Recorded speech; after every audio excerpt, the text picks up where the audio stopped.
تو نبی آتا ہی ہدایت دینے کے لیے، نبی ہدایت کا ذریعہ ہوتا ہے، واسطہ ہوتا ہے، جو ہدایت جس کے واسطے سے مل رہی ہے، کہتا ہے نبی کے ہاتھ پر ہدایت نہیں ہے، تو نبی کے ہاتھ پر ہدایت نہیں تو آگے کیسے پہنچ گئی ہے؟ یہ خارجیوں کا طریقہ استدلال ہے کہ نفی کی آیتیں بیان کرنا، اس بات کی چھوڑ دینا۔ تو اس ذاکر نے بھی وہی خارجیوں والا طریقہ استدلال اپناتے ہوئے جو ایصال الی المطلوب ہدایت ہے اسے ہدایت سمجھا، جو ارات الطریق ہے اس کی ہدایت ہونے کی نفی کر دی، کہا اللہ نے اپنے پاس رکھی ہے، نبی کے ہاتھ پر رکھی نہیں ہے۔ یہ جملے گستاخانہ ہے، یہ جملے گستاخانہ ہے۔ اصل میں یہ رنگ بنانا چاہتا تھا اور اسے یہ نہیں پتا تھا کہ رنگ بنانے کے لیے ڈھنگ ہونا چاہیے، یعنی ہدایت کی قسم ہے راہ دکھانا، انک لتہدی الی صراط مستقیم، راہ دکھانے کو بھی ہدایت ہی سے تعبیر کیا ہے، اس کا انکار کر بیٹھا۔ بسم اللہ الرحمن الرحیم، قال اللہ تعالی انک لا تہدی من احببت ولکن اللہ یہدی من یشاء، وقال اللہ تعالی فی مقام آخر انک لتہدی الی صراط مستقیم، صدق اللہ العظیم۔ پچھلے دنوں ایک شیعہ ذاکر نے یہ کہا کہ 20 سال میں ریسرچ کرتا رہا ہوں تو مجھے اب سمجھ آئی ہے، تو کہتا ہے کہ نہیں، ہدایت نبی کے ہاتھ پر نہیں ہے، اللہ کے پاس ہے، نبی صرف راہ دکھاتے ہیں۔ اس اللہ کل شین قدیر پوری کائنات بنائیے، ان دے ہاتھ تے بھی اللہ ہدایت نہیں رکھی، ہاتھ بنائیے ان دے ہاتھ تے بھی اللہ ہدایت نہیں رکھی۔ اے راہ وکھا سکدے، اللہ دا راہ وکھا سکدے، ہدایت رب اپنے کول رکھی ہے، قرآن دا فیصلہ ہے۔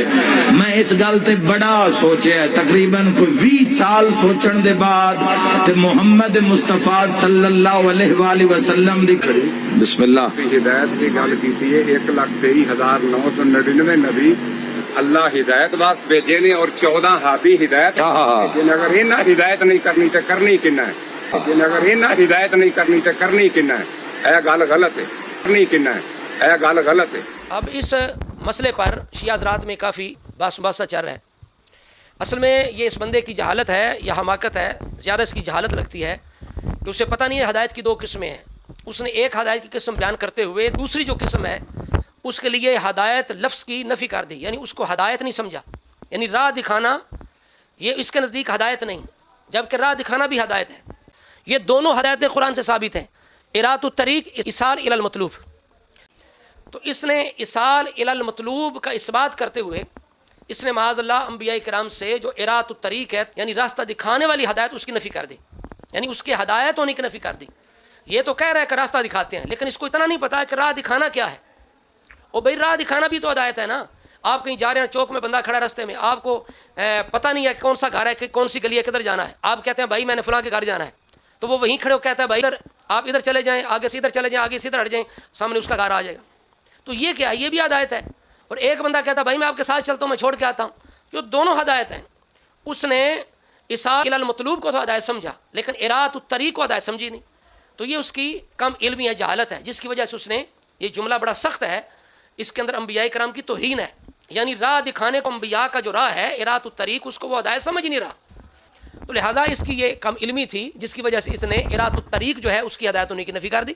جبکہ دیکھیں قرآن مجید کے اندر سورہ آل عمران ہے اور رب کائنات اس کے اندر آیت نمبر 164 ہے، فرماتا ہے لقد من اللہ علی المؤمنین اذ بعث فیہم رسولا من انفسہم یتلو علیہم آیاتہ ویزکیہم ویعلمہم الکتاب والحکمہ وان کانوا من قبل لفی ضلال مبین، کہ میرے نبی کے آنے سے پہلے یہ کھلی گمراہی میں تھے، تو میں نے وہ اپنا عظیم رسول بھیجا، احسان کیا مومنوں پر، جس نے آ کے اللہ کی آیتوں کی تلاوت کی، انہیں پاک کیا، انہیں کتاب و حکمت سکھایا۔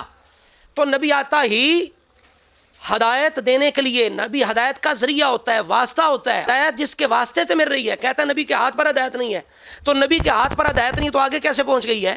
اگر نبی کے ہاتھ پر ہدایت آئی نہیں، نبی اگر ہدایت کا واسطہ ہی نہیں تو ہدایت آگے کیسے پہنچ گئی؟ جنہوں نے اسلام لائے، جو حضور کی غلامی میں آئے، جو اصحاب بنے، ان تک ہدایت کیسے پہنچی؟ نبی کے ذریعے سے پہنچی نا۔ تو جس کے ذریعے سے پہنچی اس کے ہاتھ پر ہدایت ہے ہی نہیں، کہتا نبی کے ہاتھ پر ہدایت نہیں ہوتی۔ ہاں یہ کہتا نا کہ ہدایت ذاتی طور پر نبی کے اختیار میں نہیں ہے، جس سے رب نہ دینا چاہے نبی نہیں دے سکتا، یہ بات کہنا ٹھیک ہے؟ جب اس نے کلی طور پر نفی کر دی کہ نبی کے ہاتھ پر ہدایت ہے ہی نہیں، اپنے پاس رکھی ہے، کہتا ہے اپنے پاس رکھی ہے۔ اگر اپنے پاس رکھی ہے تو انبیاء کو کیوں بھیجا؟ اللہ نے اگر اپنے پاس رکھنی تھی، نیچے اتارنی نہیں تھی، نبی کے پاس ہدایت آنی نہیں تھا، آگے جانی نہیں تھا، تو پھر نبی بھیجے کیوں؟ بھائی اللہ نے اپنے پاس نہیں ہدایت رکھی، اللہ نے 1.25 لاکھ کم و بیش انبیاء بھیجے ہیں، اپنی ہدایت اتاری ہے، لوگوں تک پہنچائیں، ٹھیک ہے؟ یہ پہنچانا یہ بھی ہدایت دینا ہے، ارات الطریق یہ بھی ہدایت ہے۔ جس طرح دیکھیں اللہ کریم نے یہاں فرمایا جسے آپ چاہتے ہیں، یہ ضروری نہیں اسے ہدایت ملے، اللہ کی مشیت پر موقوف ہے۔ تو اللہ تو یہ بھی چاہتا ہے کہ سب کو ہدایت مل جائے، اللہ نے نبی بھیجے اس لیے ہیں کہ لوگ دوزخ سے بچ جائیں۔ لیکن پتہ چلا کہ جیسے اللہ کریم جل وعلا یہ خود پسند کرتا ہے کہ سارے انسان جو ہیں وہ میری توحید مانیں، لیکن اس کی مشیت سب کے لیے نہیں ہے، تو ایسے ہی سرور کائنات جو ہیں وہ ضروری نہیں کہ جس کے لیے پسند کریں اللہ کی مشیت بھی ہو۔ کتنے ایسے خوش نصیب ہیں جن کو مانگ کے حضور نے اللہ سے لیا ہے۔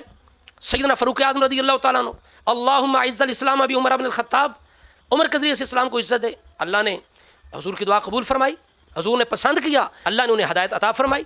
حضرت ابو ہریرہ رضی اللہ تعالیٰ عنہ کی والدہ محترمہ حضرت ابو ہریرہ آتے ہیں روتے ہوئے، یا رسول اللہ میری والدہ جو ہیں وہ بڑے سخت الفاظ بولتی ہیں، انہوں نے آپ کی گستاخی کی ہے، دعا کریں۔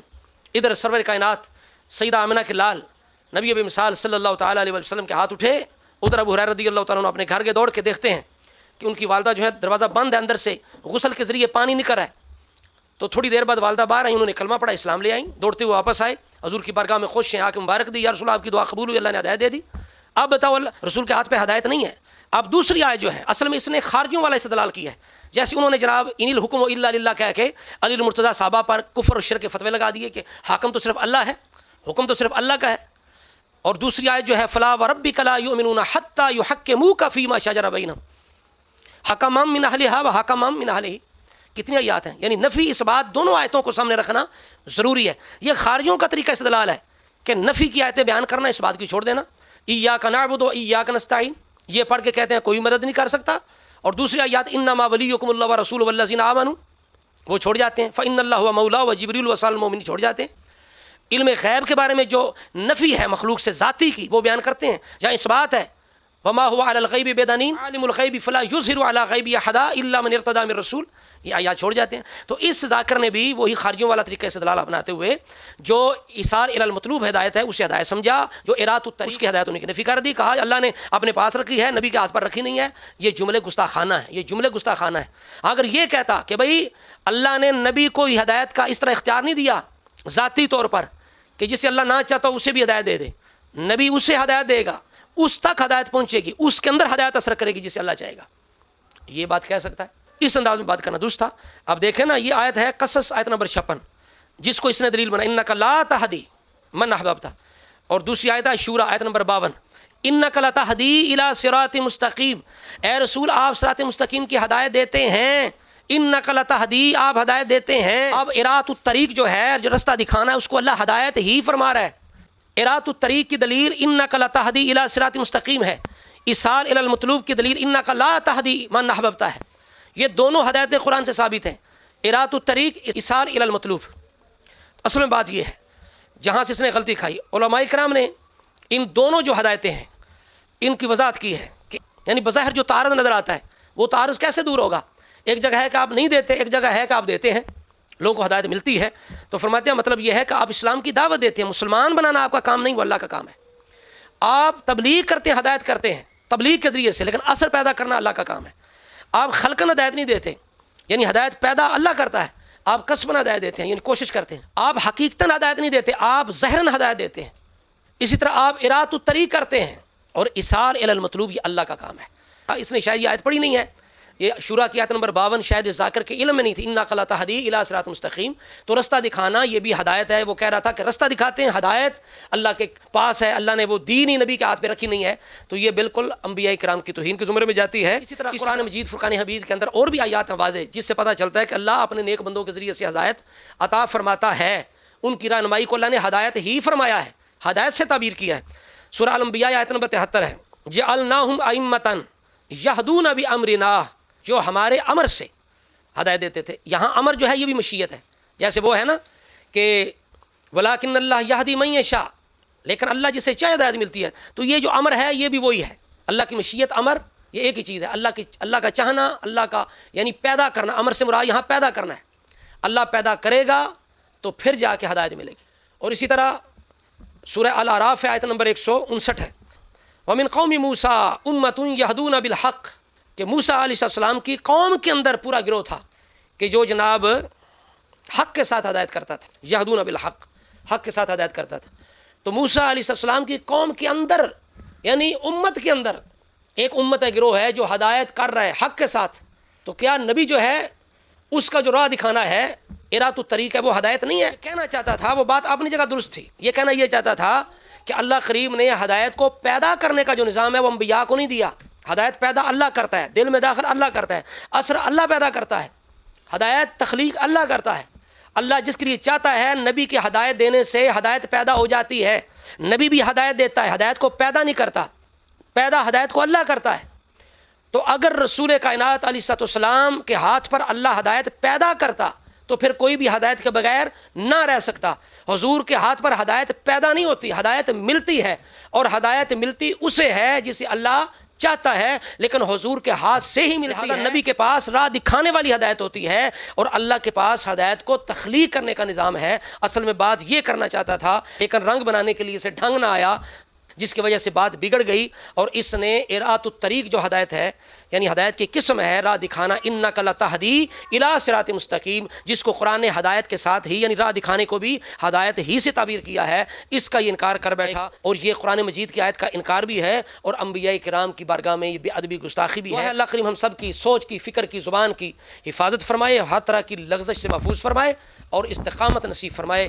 ایمان اسلام کے ساتھ زندگی اور ایمان اسلام کے ساتھ موت نصیب فرمائے.